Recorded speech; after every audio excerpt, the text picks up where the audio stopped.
Привет, мои дорогие подписчики! Сегодня день съемок, но автотематики почему-то не подвернулось.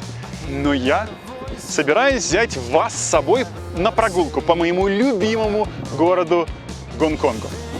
И я расскажу, чем Гонконг уникален в борьбе с коронавирусом.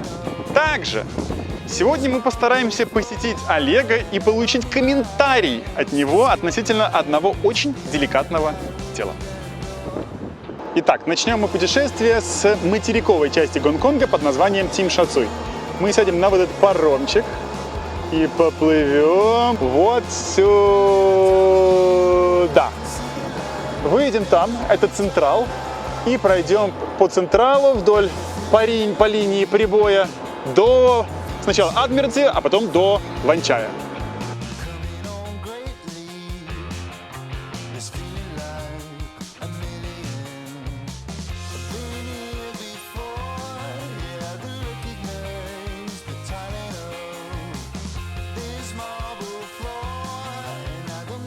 В 2003 году я впервые приехал в Гонконг.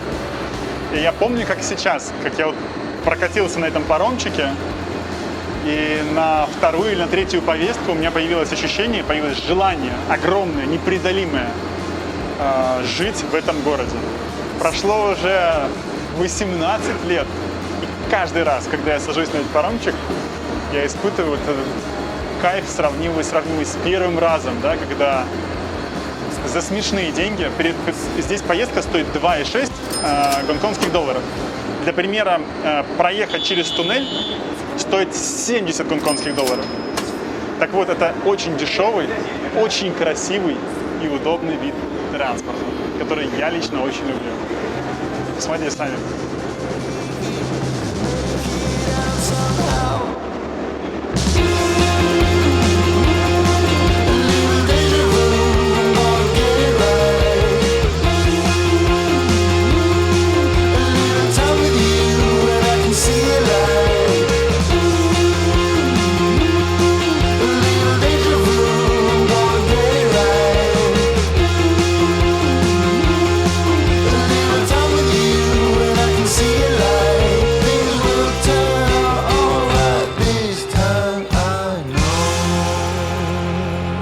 Ну что ж, ребят, мы на Централе. Это самый-самый известный главный район острова Гонконг. Поэтому он называется так Централ. В обычное время вот здесь, вот на набережной, очень много людей. Большая часть этих людей – это туристы. Ежегодно, в обычное время, Гонконг посещает более 60 миллионов человек только через аэропорт. Добавьте к этому китайцев, которые приезжают сюда на автобусах, на метро и на поезде, и получите очень внушительные цифры. Сейчас же, как вы видите, людей здесь совсем нету. И с одной стороны, мне, как жителю Гонконга, это, конечно же, приятно и кайфово. Но с другой стороны, уже больше года в Гонконге действуют очень серьезные ограничения, связанные с коронавирусом. И я о них вам сейчас расскажу.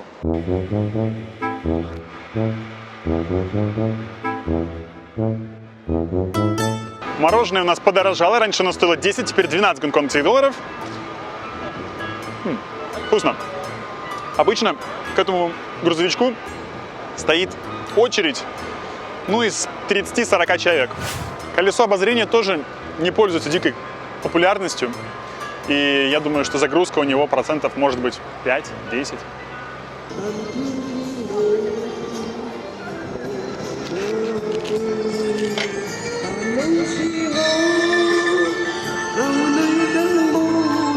За моей спиной находится отель Mandarin Oriental. Отель с историей.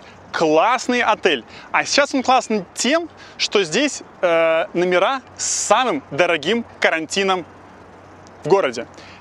Проживание в номере обойдется 15 тысяч американских долларов в сутки. Так что, если прилетаете в Гонконг, знайте, что там можно провести время очень неплохо.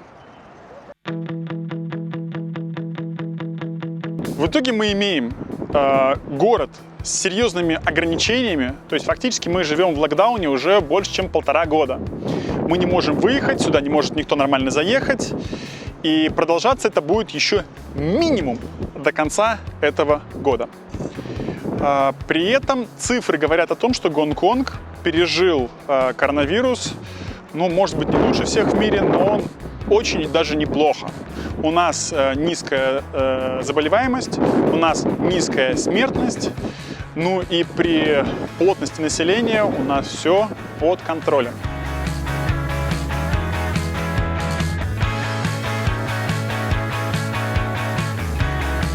И сейчас я хочу задать вам сложный вопрос, на который, надеюсь, что вы ответите в комментариях. Что лучше? Жить в таком прекрасном Гонконге, в такой некой золотой клетке, да, с набором ограничений на путешествия, на передвижение, на вот эти маски, да? Или все-таки, может быть, отменить все это? К черту маски, к черту ограничений, просто продолжать жить свободной жизнью и не смотреть ни на какие вирусы, ни на какие предостережения, а просто наслаждаться жизнью. Мой выбор на сегодня — это все-таки вот эта маска и город Гонконг. Мне интересно, почему вы выбрали то, что вы напишете, и я бы хотел с вами поспорить, ну и подискутировать в комментариях. Кипиш начался в мае и закончился он с приходом пандемии вот этой коронавируса. Метро не работало там местами, аэропорты блокировали. Ну, короче, была полная жопа. Мы писали, куда делась моя голубая Fire Lady. Перед тем, как приступить к съемкам этого канала, я познакомился с чуваком, который жил в Гонконге 24 года из своих 27. Зовут его Олег. Я создаю канал «Нелегал», и мне нужна машина. Я нашел тачку, купил ее. А чтобы оформить, мне нужно как минимум либо компания, юридически имеющий адрес, либо вид на жительство. Ни того, ни другого у меня не было. Соответственно, я звоню Олегу, говорю: Олег, привет, как дела, туда-сюда. Давай тогда на тебя оформим мою тачку. Он говорит: да, давай, все, оформляем тачку. Мне по работе пришлось уехать в город Джухай, там, где находится трек спортивный, где раньше была Формула-1. И перед отъездом мне Олег говорит: ты можешь мне оставить ключи от машины, я покатаюсь. Перед тем, как покупать, я говорю: Олег, как бы без проблем, так как тачка будет оформлена на тебя, в любой момент, когда она мне не нужна, бери ключи, катайся. И вот наступает этот момент, он говорит: дай по ключи, покатаюсь там со своей девочкой. Я даю ему ключи, как бы знаю, что он нормальный водитель, прям четкий пацан. Ну, косяков не натворит. Я даю ему ключи и уезжаю со спокойной душой. И в какой-то момент, по-моему, на третий или четвертый день я получаю видео, где моя зетка ходит боком по кольцу. Я думаю, ну ништяк, едет боком, прикольно, а едет он боком в паре с Сильвией, с пятнашкой. Возвращаюсь в Гонконг. И что я увижу? Просто, по-русски говоря, въебано. То есть этот мудень, пока катался, он ее въебал, не смог выйти из заноса и зашел в бордюр в бампером. Он мне ничего об этом не сказал и выдумывает историю, мол, я, говорит, еду по городу, из грузовика падают камни прямо в бампер. И вы понимаете, что никакого грузовика ничего не падало. Меня этот момент накалил, я просто беру его за горло, говорю: ты что, мелкий засранец, делаешь? Ты, говорю, знаешь, сколько сил, времени потрачен, ты почему не позвонил сразу, не сказал, почему я узнаю это вот так вот? И там произошел кипиш, он там: я сейчас мафию гонконгскую позову, туда-сюда, короче, все это заглохло. И когда начались вот эти вот волнения, соответственно, двигаться по городу не вариант, машина осталась на одной из улиц Гонконга. Так она простояла месяц, я возвращаюсь к тачке, тачки нет. Ну, просто нет машины. Я начинаю, как бы, задавать вопросы, говорю: Олег, ты не знаешь, где машина? Он молчит. Я беру его на понт, говорю: бля, я знаю, что ты ее перегнал. Он отвечает: да, я ее перегнал. Мне там приходили штрафы каждый день. Тима поставил ее на какое-то место на 30 дней. Каждый день там был штраф, и потом не платили. И мне пришлось 33 тысячи заплатить за штрафов. И эта машина со мной осталась.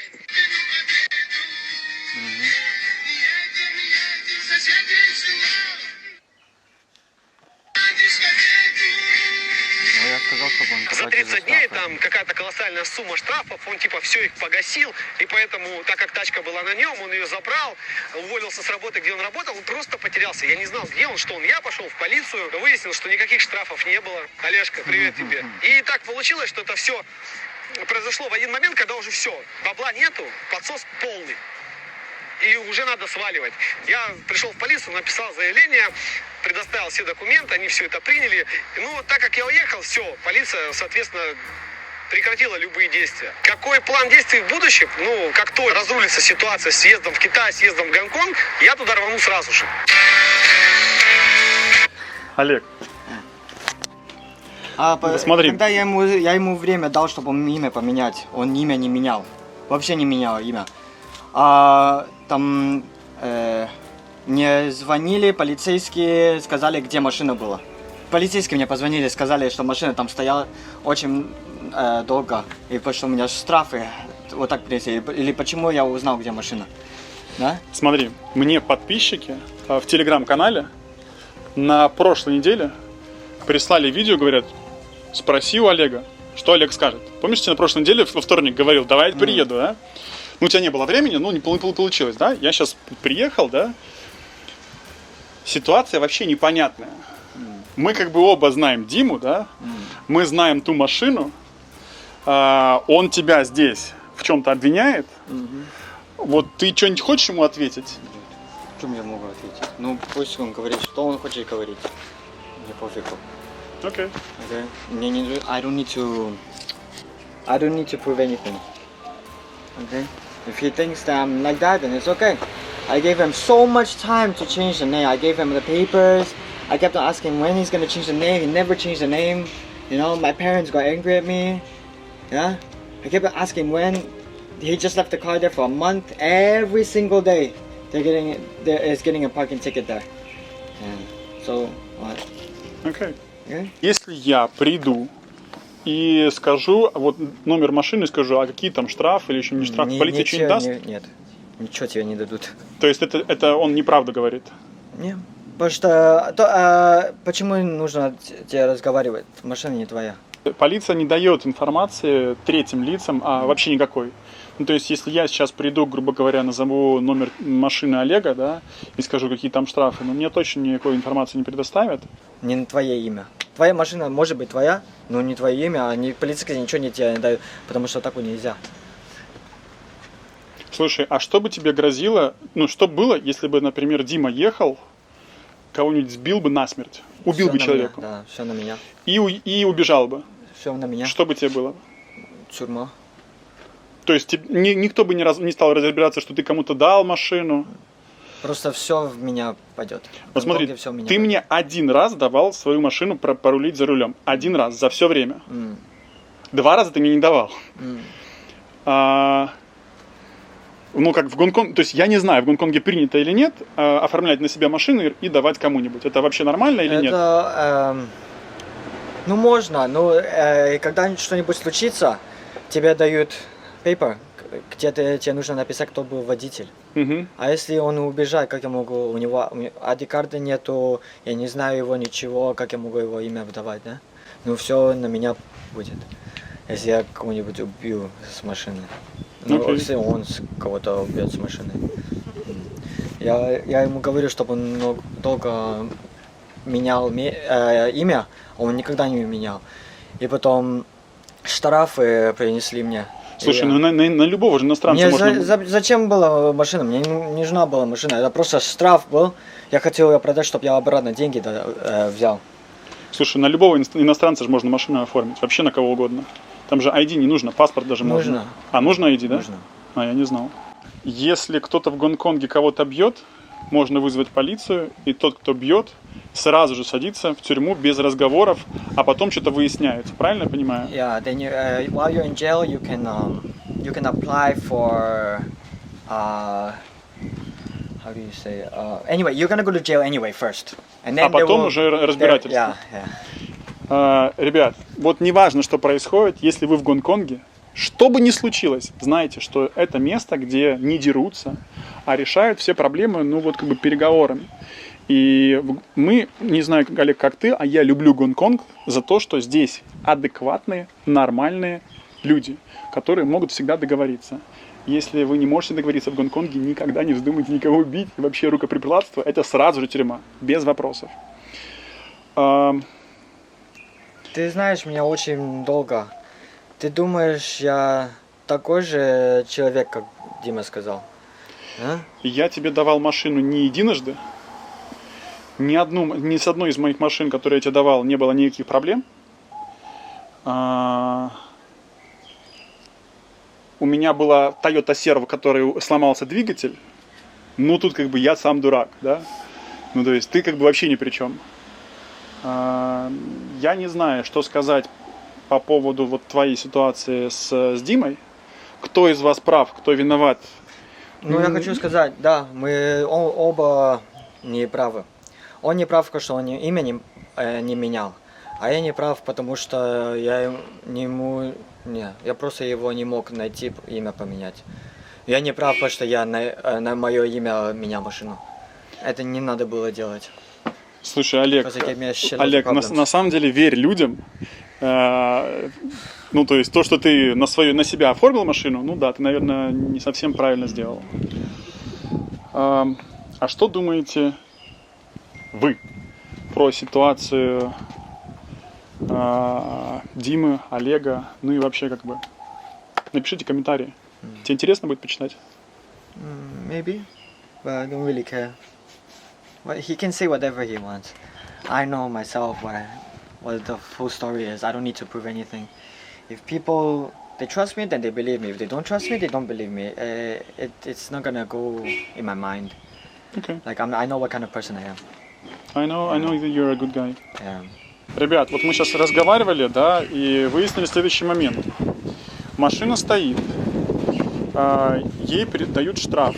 Первый штраф за неправильную парковку, второй штраф за просроченную лицензию. Правильно? Это получается 320 плюс 450. Проходит 2 недели, и 3 недели, и каждый из этих штрафов, он увеличивается до 1080. Математика не очень хорошая. Олег, получая эти штрафы, не зная, где машина, идет в полицию, говорит: у меня угнали машину, я не знаю, где она.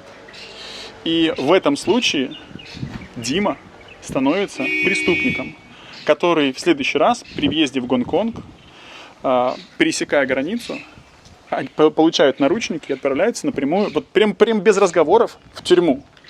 Без выяснения чего-либо, без адвоката, без ничего. Сначала в тюрьму, а потом дальше вот он может что-нибудь там делать, доказывать и так далее. Олег, ты заявил машину в угон? Нет. Я не такой человек. I'm not a motherfucker like you, you know? I help people. I try to help people, you know? Right? Ну, напишите в комментариях, что думаете про данную ситуацию.